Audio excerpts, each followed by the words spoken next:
Avant chaque enregistrement d'un épisode du Cœur sur la table, on prend plusieurs minutes pour respirer tout ensemble. Parce qu'on se dit que ça va être un peu comme faire une randonnée, donc il y a des moments qui sont difficiles, il y a des cols à franchir, il y a une intention à poser, tout ça. Donc en fait, ce qu'on fait, on se cale comme ça, on met les pieds sur le sol, et puis on respire, on fait 10 respirations en 5 temps.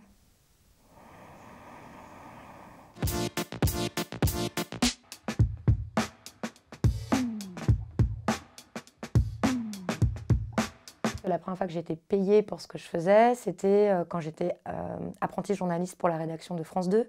Et ma foi, c'était très instructif et je ne regrette pas du tout d'y être allée. Mais il était assez clair pour moi que je n'allais pas faire ça dans ma vie. Non. Être capable de faire cette voix off qui commente les images. Il y en a chez qui c'est presque inné. Moi, pour y arriver, ça m'a pris des mois. Rentrer du travail ou sortir le soir, pour une femme sur 4, c'est un moment de peur. Au début, ma voix n'allait jamais. Alors mes chefs demandaient à une autre journaliste de parler à ma place. Je peux le dire maintenant, en fait, je trouvais que c'était beaucoup plus un organe de communication gouvernementale qu'un journal, dans plein de sujets. Le point de vue était à l'évidence un point de vue de classe bourgeoise et un point de vue assez misogyne et assez raciste. Même si les consoeurs et confrères que j'ai rencontrés faisaient leur travail avec beaucoup de conscience, beaucoup de soins, il y a vraiment des personnes extraordinaires là-bas qui travaillent, mais j'étais effarée en fait de ce que je voyais, de comment se fabriquait l'information. Et donc j'étais pas très à l'aise pour y travailler.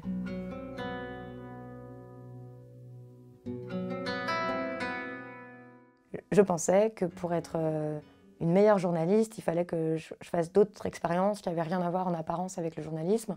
Et par ailleurs, j'avais un grand besoin d'être avec des gens gentils et bienveillants et de faire le point et de faire quelque chose de mes mains. Donc j'ai décidé d'aller vivre dans une ferme autogérée en Andalousie, donc de vivre en communauté.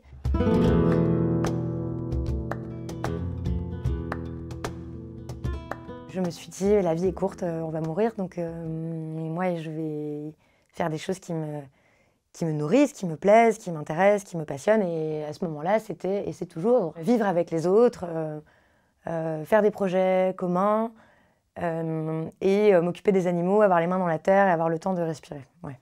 Et en fait, je pense que ça m'a aussi beaucoup fait progresser comme journaliste, même si je pensais pas après. Enfin, j'y allais en me disant le journalisme c'est terminé pour moi en fait. Bon, mais il fallait quand même travailler, très concrètement, donc désherber les fraises et trier le grain et faire toutes sortes de travaux. Et bon, même si je concevais l'intérêt méditatif de ce genre d'activité, en fait, j'avais quand même très envie de continuer à savoir ce qui se passait dans le monde et à écouter des choses qui me nourrissaient. Donc j'ai beaucoup écouté de podcasts.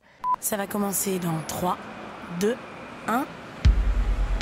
Je suis rentrée en France parce que malgré tout, j'étais frustrée, je crois, de rester dans cette communauté. Et en fait, il y avait toujours ces carnets sur lesquels je notais des tas d'idées, de documentaires, de podcasts, d'articles que j'avais envie de faire un jour, mais je ne savais pas très bien comment m'y prendre. Et donc là, j'ai dit, bon, vraiment, je vais faire les sujets qui, moi, me préoccupent et me tiennent à cœur. Je suis féministe, ça me passionne, tous ces sujets. Je ne comprends pas pourquoi on ne parle pas des hommes, pourquoi on ne parle pas de la masculinité. J'adorais les podcasts, donc je me suis dit, OK, ce podcast auquel je rêve depuis si longtemps, les couilles sur la table, je vais le proposer et je vais le faire. Et maintenant, c'est l'heure des couilles sur la table. Une partie essentielle du marbre. Voilà, on les met là. Je m'appelle Victoire Tuaillon. Je suis une jeune femme blanche, hétérosexuelle et féministe, et je veux parler des hommes. On va regarder ce que c'est cet attribut de la virilité, cette chose qu'il est bon de posséder puisqu'il est bon d'en avoir. Qu'est-ce que c'est, au juste, un homme? Qu'est-ce que ça implique d'être un homme? Qu'est-ce que c'est mettre les choses sur la table? Eh bien, c'est une table de dissection, c'est une table d'examen, mais c'est aussi une table de discussion. Donc on prend des sujets, on les pose, on les regarde calmement, et on les examine, et on comprend mieux des phénomènes sociaux, des mécaniques. L'homme se sent un peu coupable parce qu'il a enregistré les messages, les théories féministes notamment du partage des tâches ménagères. Donc en principe, il est plutôt pour, avec plus ou moins d'adhésion, mais sur le grand principe. C'est dans la mise en pratique, avec des variations, il y en a qui font semblant d'être pour et puis qui ne le sont pas du tout, mais c'est dans la mise en pratique que ça va être beaucoup plus compliqué. En fait, il y a une forme de question qui ne me quitte pas, qui vient d'une sidération face à la violence et de révolte face à la violence, notamment à la violence masculine. Ça me paraissait tout naturel, en fait, le fait d'être féministe, de ne pas vouloir m'excuser d'exister, de trouver que, en fait, le monde peut être autrement, on n'est pas obligé. Mal baisé, La mort du désir, hystérique, bonne sœur, rigide, et donc de l'amour. vieille fille aigrie, moustachu, monstre. Mais moi, comme beaucoup, je crois qu'au contraire, les luttes féministes sont aussi des luttes pour l'amour. Pour que l'amour soit possible.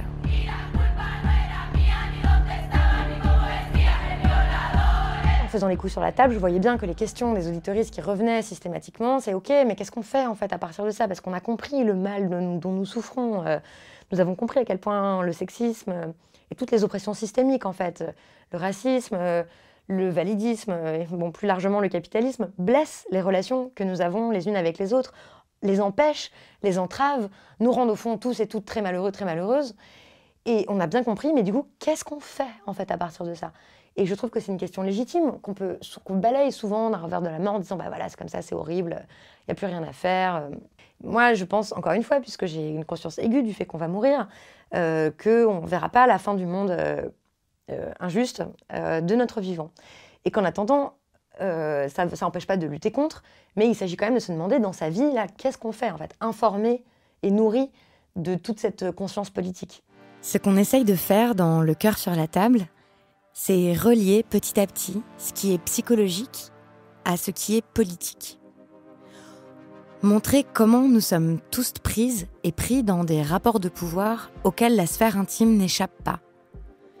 Et que ces rapports de pouvoir marquent toutes nos relations, affectives, sexuelles, amicales. Il me semble que c'est à partir de ces prises de conscience qu'on peut commencer à inventer des esquives, des nouvelles chorégraphies pour s'aimer mieux. On voulait que ce ne soit pas juste des experts qui parlent, mais qu'il y ait du témoignage, que ce soit incarné, que la musique soit très soignée, qu'il y ait de la fiction, qu'il y ait en fait toutes sortes de moyens pour que ça parle pas qu'à notre tête, quoi, mais à notre cœur, à notre corps. Et que ça, tout ça là, tout l'ensemble, ça remet profondément en question ce que nous appelons amour. Et ça permet d'élargir les définitions et aussi de séparer l'amour de la violence. Là où on vit dans une culture qui a tout confondu, qui a tout entremêlé, avec des pensées du genre ah oui, c'est passionnel, bah du coup c'est violent, bah oui, il l'a tué par amour, bah oui, l'amour, ça fait souffrir et tout ça. Et je pense que c'est délétère, c'est pas vrai. Et que c'est ça qui nous garde à terre, notamment les femmes.